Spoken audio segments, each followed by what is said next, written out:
J'ai mal au cervical. Ça me fait mal. Bah attends, mais t'as vu comment t'es assise? Quoi? Attends, je vais te montrer. Salut, c'est Nico. Salut CEC. Du coup, comme vous l'avez compris, on va aborder la posture d'assise aujourd'hui. Donc comme vous voyez, ma chère conjointe a le dos courbé et très avancé au niveau de sa chaise. Donc ça, pas bon du tout. On va essayer de vous montrer comment bien se positionner, même sur une chaise basique, pas forcément besoin d'un siège de travail.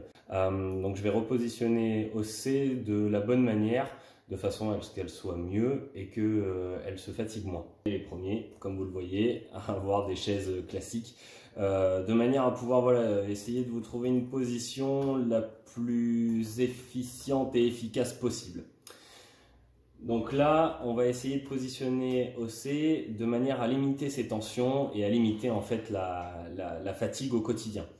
Donc là, on voit qu'OC est très avancé sur sa chaise et a le dos courbé. Ce qu'on va faire, c'est qu'on va essayer de retrouver le double S de la colonne vertébrale qui se rapproche le plus possible de notre posture quand on est debout, tout en étant assis.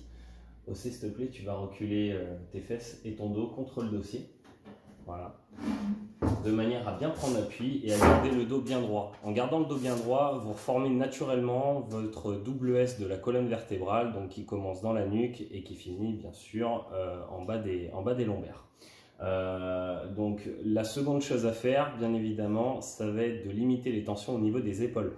Donc on va pour ça rapprocher l'ordinateur et par là même le clavier, de manière à limiter ce phénomène et le dos rond qui vous crée énormément de tension au niveau des cervicales et des épaules. De cette manière-là, vous allez prendre une posture beaucoup plus naturelle et ça va vous permettre, encore une fois, de limiter les tensions. C'est vraiment ce qu'on recherche dans cette explication et dans l'installation des personnes au poste de travail. Ensuite, on va s'intéresser aux jambes. Ce qui est très important, c'est de bien garder cet angle à 90 degrés. Comme un petit peu sur les dessins que vous avez pu voir, sur les dessins ergonomiques en fait.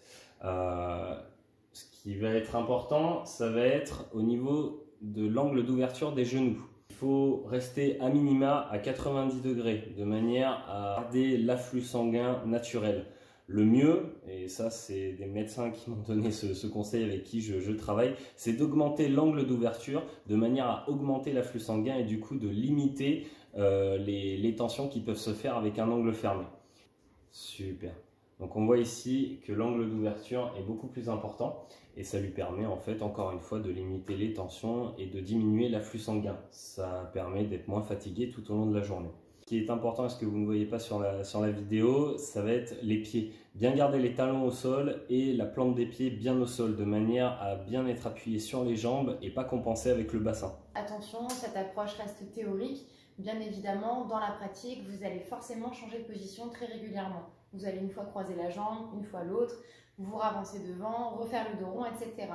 L'idée, c'est de se rappeler à l'ordre soi-même de temps en temps et de se dire « Attention, il faut que je veille à ma position ». Donc je me remets en bonne posture et même si ça dure 5 minutes au départ, c'est pas très grave. Il suffit de faire un exercice, de reproduire un exercice 21 fois pour que le cerveau l'assimile. Exactement. Alors la 22e, a priori, c'est finger in the nose. On espère que cette nouvelle vidéo vous a plu et qu'elle vous a apporté surtout les astuces et les conseils que vous attendiez. À demain et prenez soin de vous. Ciao.